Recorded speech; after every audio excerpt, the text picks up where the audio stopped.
کی بتی کے پیچھے لگاتے ہیں کہ دہشت گردی کے جنگ میں ہم نے ایسے تیر مارے. کوئی تیر نہیں مارے. 7 لاکھ فوج ہے, 10,000 طالبان ہیں, پھر کیوں کامیاب نہیں ہو رہے ہیں؟ کوئی فرشتے نازل ہوں گے دعاؤں پہ ملک کو چلا رہے ہیں. دعا کرتے ہیں پاکستان سلامت رہے. جنہوں نے ہتھیار اٹھائے ہوئے ہیں بلوچستان میں, ان میں سے بہت سے نوجوان تو ایسے ہیں نا, وہ کہہ رہے ہیں کہ ہمارے گمشدہ افراد کی کم از کم لاشیں یا ہڈیاں تو دیں. ہم ایک طرف مذمت کرتے ہیں, یہ نہیں کہتے ہیں جہاں ہماری غلطیاں ہیں.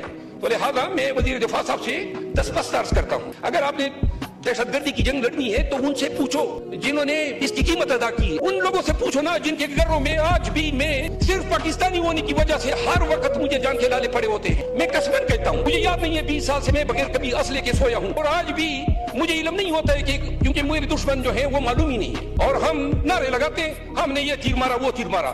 خدا رسول کی خاطر بلائے ان آرمی کے افسران کو, سروسز چیفز کو, اور ان کو کٹہرے میں کھڑا کرے, ان کو بتائے کون تنگا گئی ہے.